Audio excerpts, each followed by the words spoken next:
ครับขออนุญาตนำท่านเข้าสู่พิธีกรรมทางศาสนาเนื่องจากวันธรรมสวดวันนี้ครับกราบพระพร้อมกัน3ครั้งครับ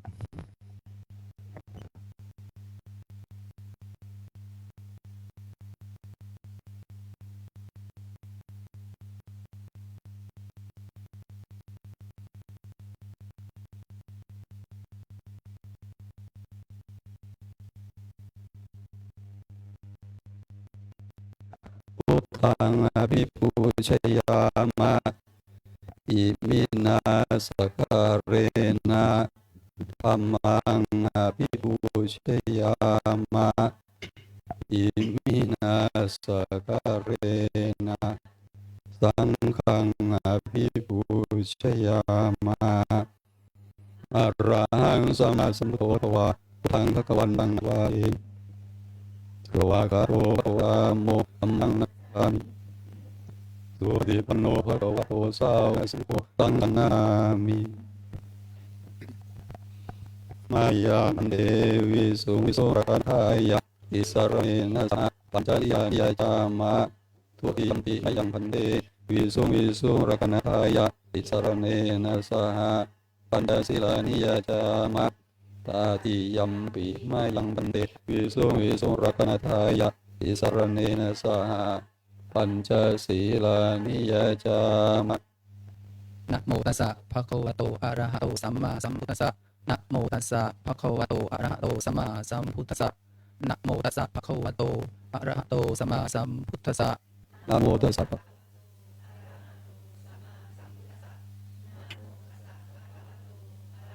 โตสัมมาสัมพุทธัสสะนะโมตัสสะภะคะวะโตอะระหะโตสัมมาสัมพุทธัสสะพุทธังสรณังคัจฉามิธัมมังสรณังคัจฉามิธัมมังสรณังคัจฉามิสังฆังสรณังคัจฉามิสังฆังสรณังทุติยัมปิพุทธังสรณังคัจฉามิทุติยัมปิพุทธังสรทุติยัมปิธัมมังสรณังคัจฉามิทุติยัมทุติยัมปิสังฆังสรณังคัจฉามิตติยัมปิพุทธังสรณังคัจฉามิตติยัมปิธัมมังสรณังคัจฉามิ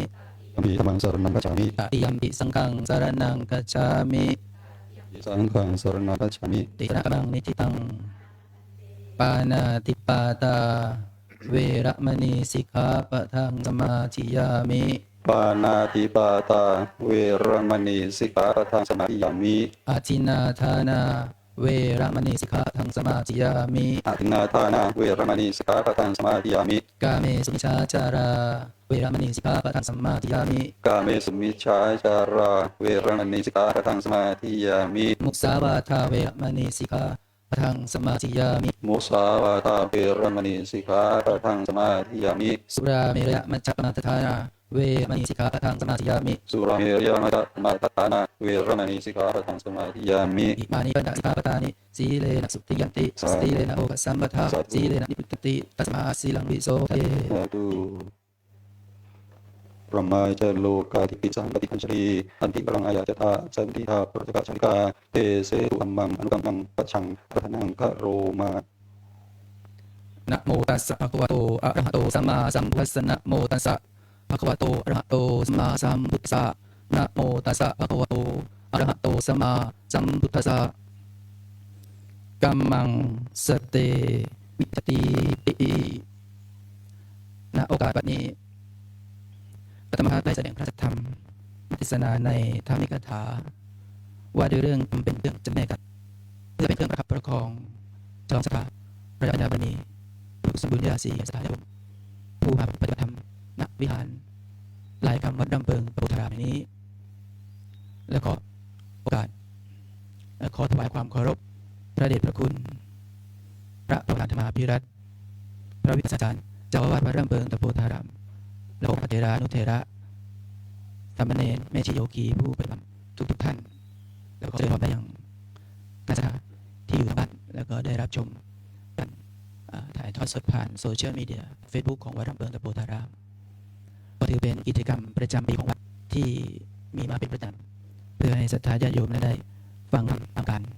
ยามที่ไม่ได้มาวัดปฏิบัติที่บ้านแล้วก็วันนี้ศรัทธาญาติโยมที่มาเพื่อจะทำมาบำเพ็ญ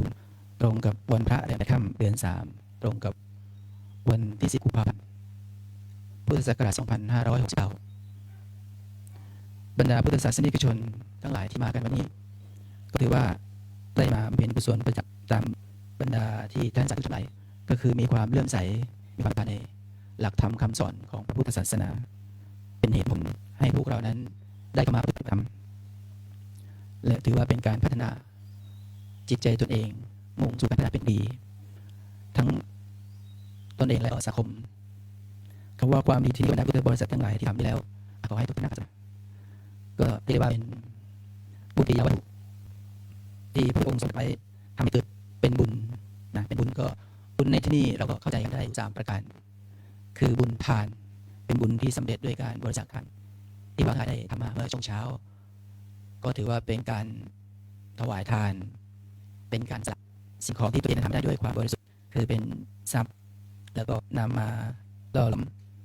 ให้เกิดความดีเกิดจิตใจของเราก็คือการได้ละความตระหนี่นี่ก็จะเป็นการที่พวกเราหลายนั้นได้มาทำกันทุกวันพระหรือก็วันปกติที่ผู้มีใจปรารถนาที่จะสละทานอันนี้พระพุทธเจ้าก็จำแนกออกมาเป็นการทำบุญด้วยทาน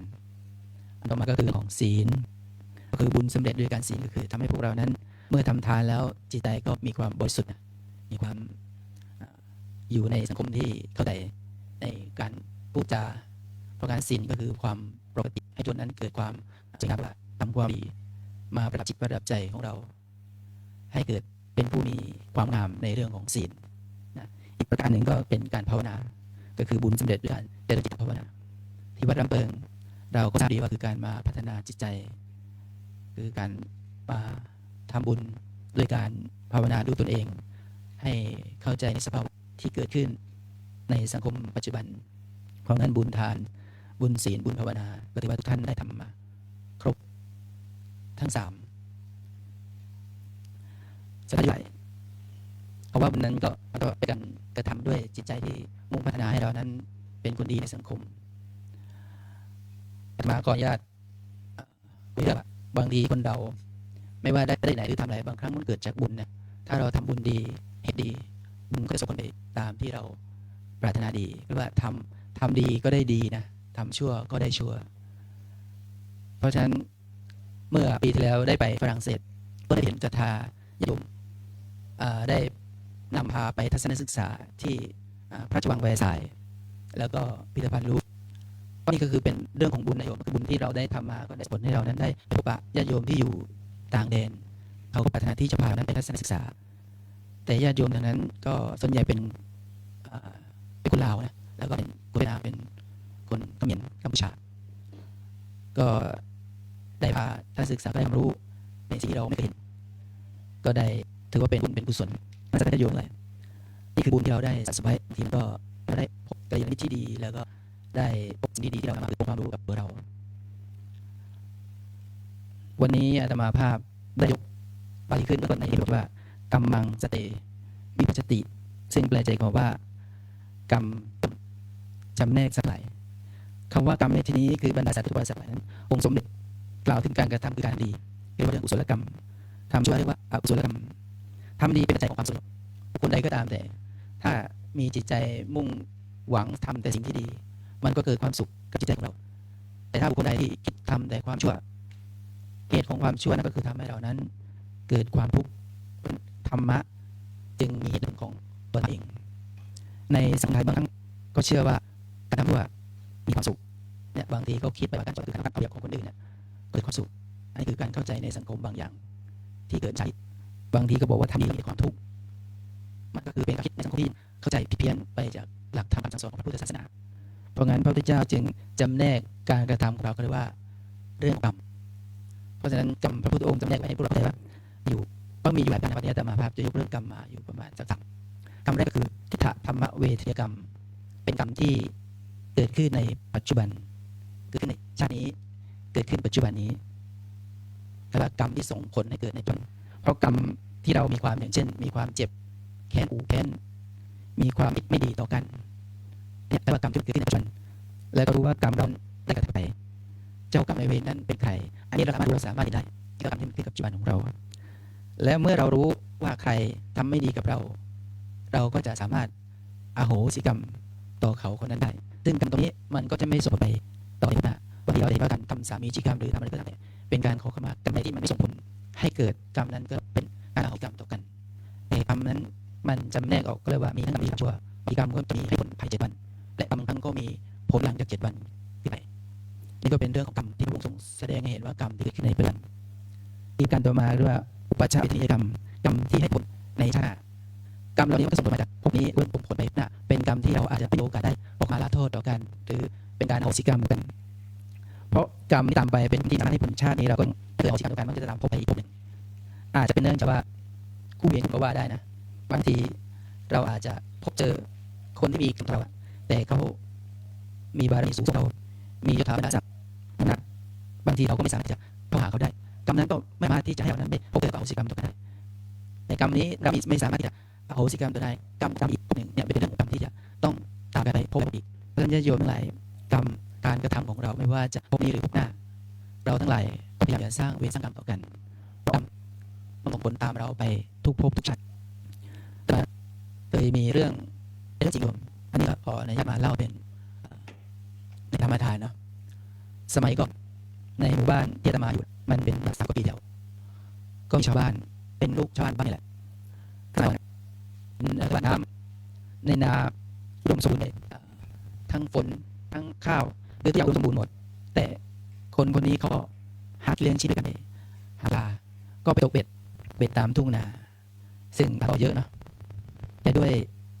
สิ่งแวดล้อมแล้วก็เลยว่าตอนนั้นอุดมสมบูรณ์เลยเอาด้วยน้ำเวลาเขาปลูกข้าวต้นข้าวจะสูงในหัวเลยนะก็ไปหาปลาไปตกเบ็ดหรือไม่ก็ไม่ไฟสมัยโบราณเขาใช้คบเพลิงนะใช้ยางมาต่อยนะมันจะเหนียวเวลาจุดไฟมันก็จะมีความทนอยู่ก็เมื่อไปเสร็จ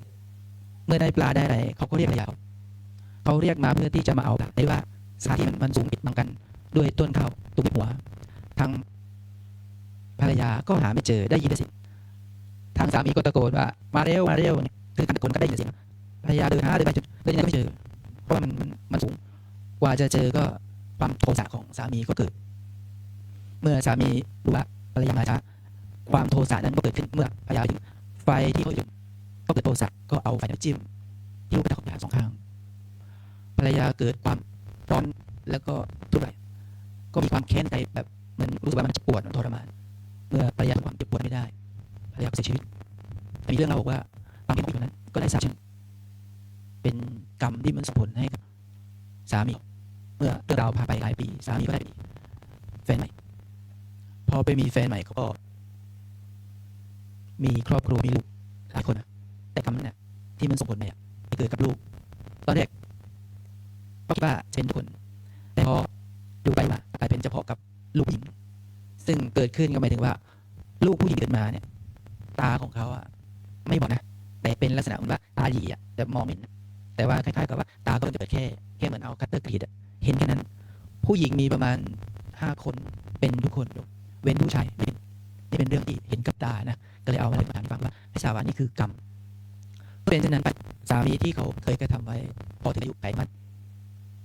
จะ80แล้วก็ตาบอดตามมานี่ก็เรียกว่ากรรมทิฏฐธรรมเวทกรรมที่กรรมเนี้ยมันส่งผลให้เกิดในชาติของเขาแต่กรรมที่มันเป็นแรงฆ่ามันส่งผลไปเกิดกับตุลาในอีกภพอันนี้เป็นเรื่องของกรรมแต่เรื่องมันไม่ใช่เกิดขึ้นแค่ของโยมเราจะว่าไม่กี่เมื่อปีที่แล้วหรือปีที่ผ่านมาเนี่ยก็มีญาติตรงที่ใกล้ของเขาก็เกิดลูกเป็นผู้หญิงกรรมนี้มันไม่หมดโยมมันก็ส่งผลไปเกิดกับเด็กตัวเล็กๆอีกก็คือผู้หญิงตาก็เป็นเหมือนกันอีกเป็นเรื่องที่ว่าเป็นความแค้นเป็นความอาฆาตที่ส่งผลอย่างทีคูณเพราะงั้นสัตว์กรรมมันศักดิ์สิทธิ์จากเราถ้าจะเรามีความแค้นความศักดิ์สิทธิ์มันส่งเกิดกรรมมันมีผลมันก็ได้ผลเหมือนความดีถ้าเรามีความใจมีความเจตนาความดีมันก็จะส่งผลให้เรานั้นได้รับผลดีคำสั่งสอนของพระพุทธศาสนานั้นมีเหตุผลอยู่ทุกอย่างถ้าคุณทำไม่ดีมันก็ได้รับผลไม่ดีถ้าทำดีเราได้รับผลดีอย่างวันนี้สาธโยมหรือโยคีหลายมาปฏิบัติธรรมก็ถือว่าเป็นเจตนาที่นะมีเจตนาที่จะพัฒนาตนเองคือไปสู่ปัญญาที่ไปสู่อริยชนก็ไปเจอกันเกิดเจตนาของเราเพราะฉะนั้นเอามาว่าทำสิ่งใดก็ตามแต่ มันเกิดขึ้นโดยขณะฉะนั้นในเหตุผลจากสังสารวัฏนี้ฉะนั้นก็จะส่งผลตราบใดสถานที่จบไหลสังสารวัฏนี้ยิ่งยาวนานเท่าความทุกข์ของเราก็จะยาวนานเท่านั้นอาตมาภาพมีโอกาสได้ดูวิดีโอ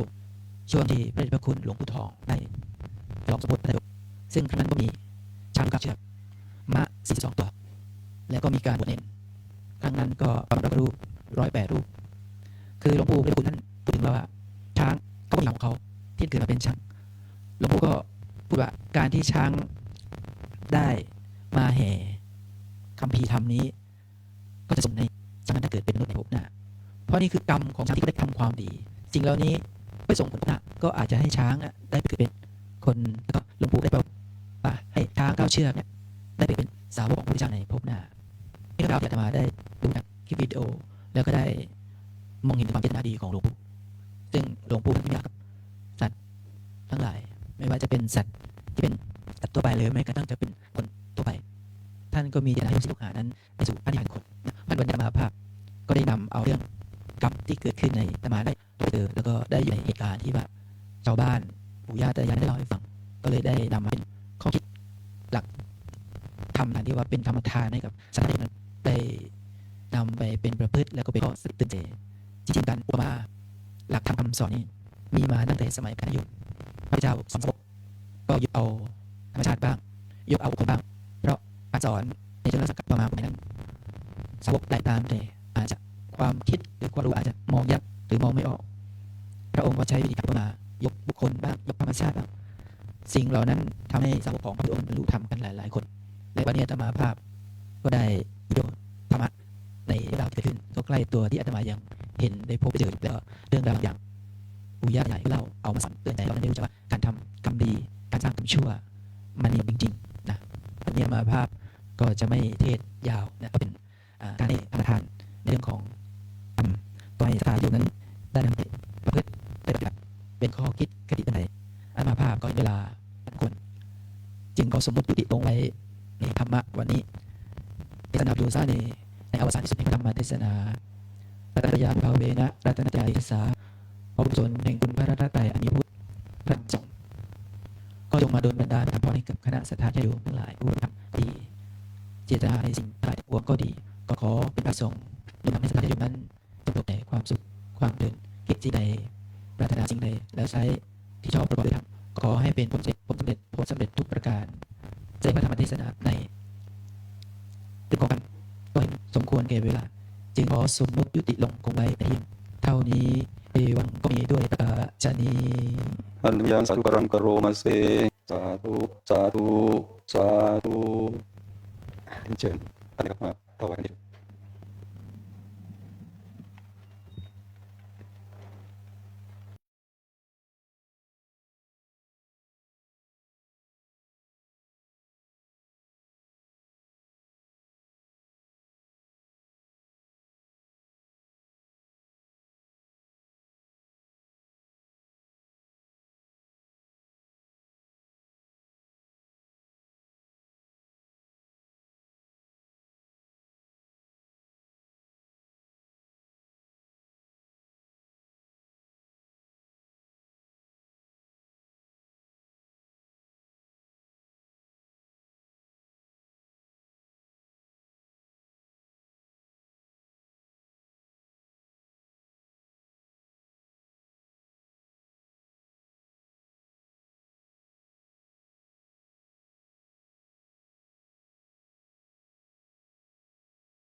ครับต่อไปก็คำถวายครับอันนยังพุทธะภะคะวะโตปุพพาคณมการังกโรมาเสภะคะวะโตอะระหะโตสัมมาสัมพุทธัสสะนะโมตัสสะภะคะวะโตอะระหะโตสัมมาสัมพุทธัสสะนะโมตัสสะภะคะวะโตอะระหะโตสัมมาสัมพุทธัสสะอิมานิมะยังพันเตภัตตานิสัปริวารานิ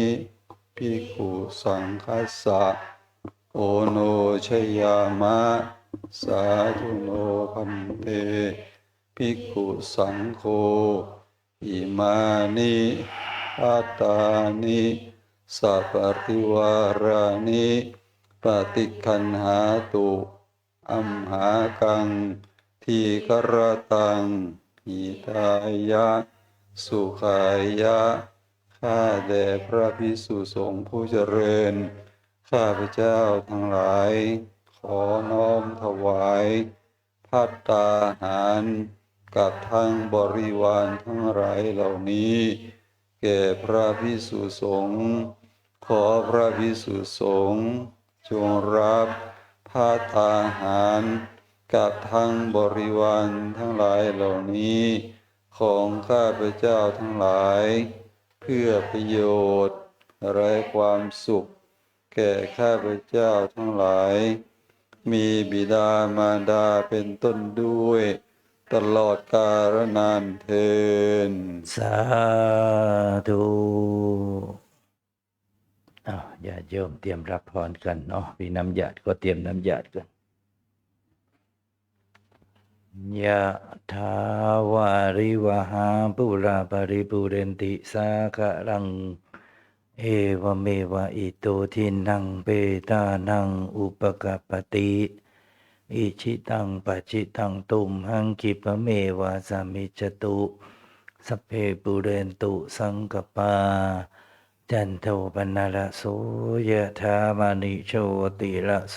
ยะถาวิวัจจันตุสัพพะโลกวินาศตุมาเตภวัตวันตารายโยสุขีติขายุโกภวะอภิวาทนาสิริสานิจังบุตถาปัจจายโนจัตตาโลธัมมาวัฏันติอายุวันโนสุขังภาลังรัตนัตยานุภาเวนะรัตนาตยเตชะสาธุกะโลกะพยาเวลาโสกาสาตุจุปัฏฐวะอเนกาอันตรายาภิวินาสันตุอะเสสะโตชัยสิทธิทานังลาภังโสทิภคยังสุขังพลังสิริอายุจะวันโนจะโพคังบุต ทิจยสวาสตาวาสาจะอายุจะชีวสิทธิภวันตุเตภวันตุสัพพมังคลังราคันตุสัพพเทวตาสัพพพุทธา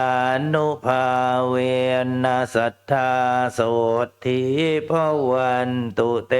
ภวันตุสัพพมังคลังราคันตุสัพพเทวตาสัพพธรรมานุภาเวนัสสัทธาโสทิภวันตุเตภวันตุสัพพมังคลังราคันตุสัพพเทวตาสัพพสังฆานุภาเวนัสสัทธาโสทิภวันตุเต ธุสาธุสาธุเรียนเชิญทุกท่านนั่งสมาธิภาวนาสักครั้งครับ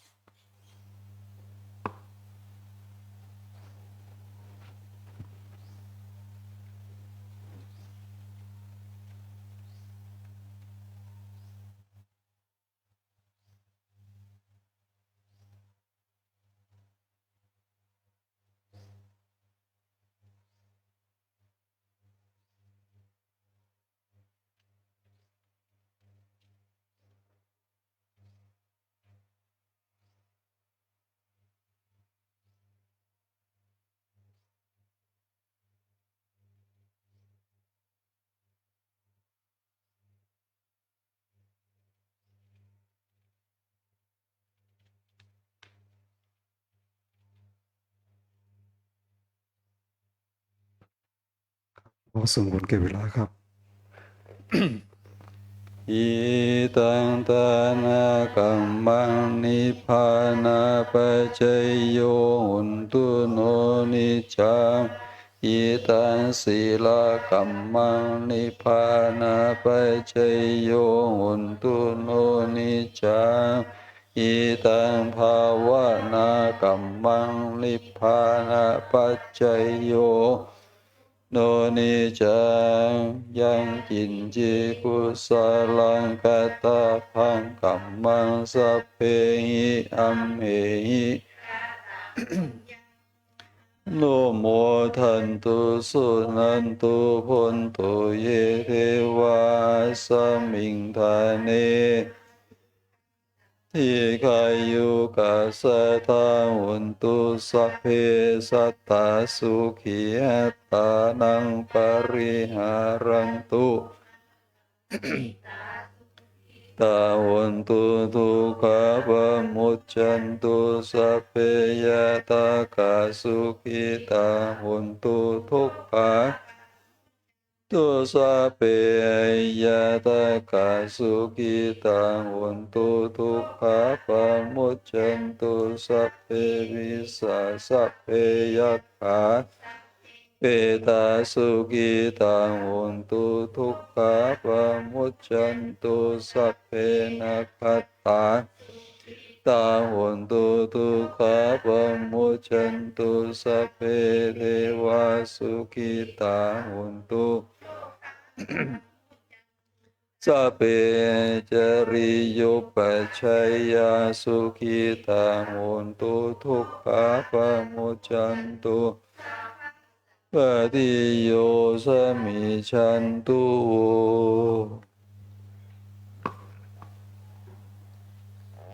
วันธามิพุทธังสัพพะเมวะโทสังฆามาธาเมวันธามิธัมมังสัพพะเมวะโทสังฆามาธาเมพันเตวันธาปังสัพพะเมวะโทสังฆามาธาเมพันเตวันธาปรูปชาจาริเยสัพพะเมวะโทมาธาเมพันเตวันธามิกัมมัฏฐานังวะโทสังฆามาธาเมพันเตวันธามิกัมมะเม สีมังสัพพะเมวะโทสังฆมาทาเมพันเตวันทาอิยังสัพพังสัพพะทาเนสุปฏิทิตาราธาตุมหาโพธิงพุทธารูกาลังสถานากาโลเกเทวะโลเกพรหมโลเกสาลีลาธาตุโยเกสาธาตุโยราหันตาธาตุโยเจติยังทาปุติงจตุราสีทิสาเสธรรมัคคันเทสังปาทะเจติยังอาหังวันทามิสัพพโส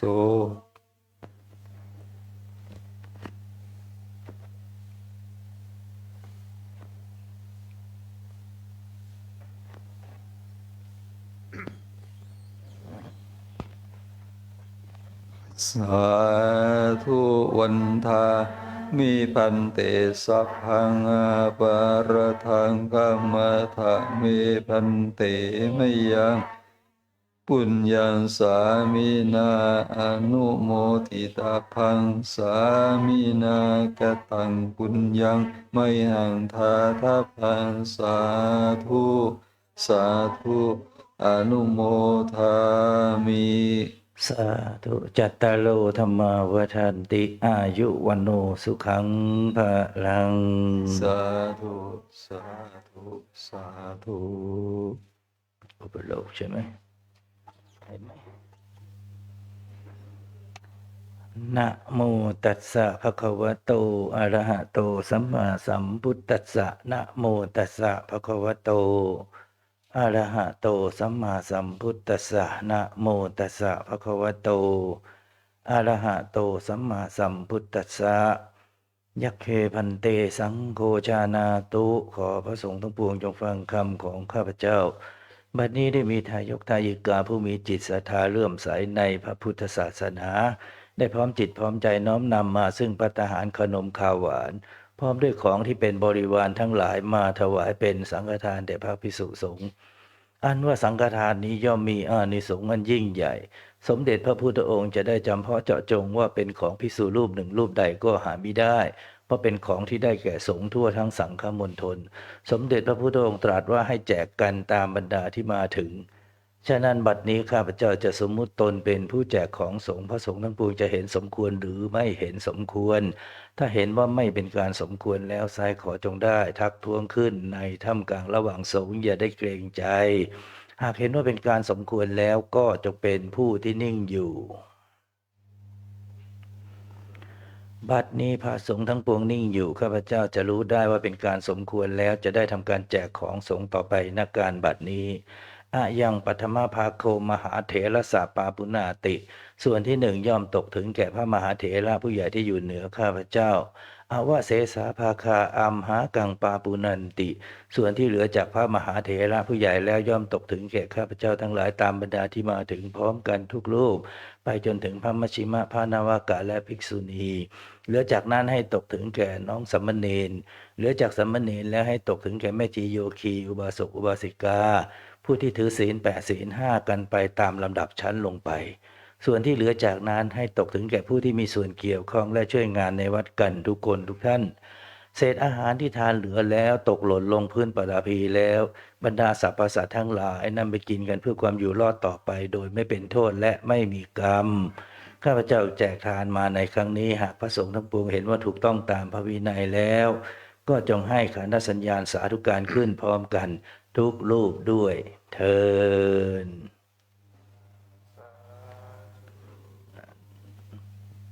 ถ้าสงฆ์ไม่สาธุนี่กินไม่ได้นะอันตธานิมยังพันเตอัจฉามะพหุกิจจาไม่ยังพหุกรณียายัสสธานิตุมเหกาลังมัญญธาสาธุพันเตสาธุพันเตสาธุพันเตกราบพระสงฆ์พร้อมกันครับ